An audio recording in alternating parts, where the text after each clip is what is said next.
ज्याच्यामध्ये T20 world कपची trophy चॉकलेटनं specially बनवलेला हा संपूर्ण केक आहे आणि या शेफनं कशा पद्धतीने त्यांनी हा संपूर्ण केक बनवला याविषयीची साम टीव्हीला दिलेली ही प्रतिक्रिया सुद्धा आपण पाहिलेली आहे। तर आजचा दिवस आणि या दिवसाची सुरुवात जल्लोषानं सेलिब्रेशननं झालेली आहे, कारण टीम इंडिया आता भारतात दाखल झाली आहे। दिल्ली विमानतळावरची ही एक्सक्लुझिव्ह दृश्य।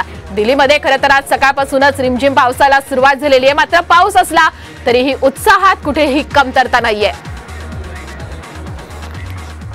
तो हमने जो केक प्रिपेयर करा है team of chefs at Maurya ने, ये टीम की जर्सी के कलर में आप नोटिस करेंगे और इसका जो हाईलाइट है वो हाईलाइट ये ट्रॉफी है। देखने में ये एक्चुअल ट्रॉफी लगेगी but this is made out of chocolate.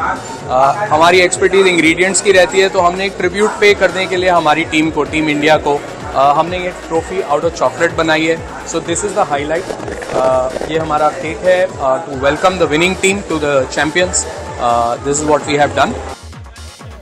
तर टीम इंडिया भारतात दाखल झाल्यानंतर आज दिवसभर कसा जल्लोष, सेलिब्रेशन, संपूर्ण इत्थंभूत माहिती आम्ही तुमच्यापर्यंत साम टीव्हीवर सकाळपासूनच पोहोचवते। आमचे प्रतिनिधी तुमच्यापर्यंत हा सगळा जल्लोष पोहोचवत आहेत। दिल्लीमध्ये आपण पाहिलं आमचे प्रतिनिधी प्रमोद जगताप कशा पद्धतीने चाहत्यांना जल्लोष केलेला आहे। जणू काही इकडेच आता आपण मॅच जिंकलेली अशी भावना चाहत्यांना सध्या वाटत आहे।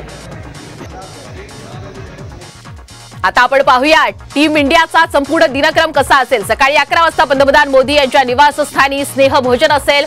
त्यानंतर 2 वाजता भारतीय संघ मुंबईमध्ये दाखल होईल। नरिमन पॉइंट ते वानखेडे स्टेडियम रॅली असेल संध्याकाळी 5 वाजता। वानखेडे स्टेडियमवर भारतीय संघाला 125 कोटींचा धनादेशही दिला जाणार आहे। संध्याकाळी 5 वाजता ही सेरेमनी होईल।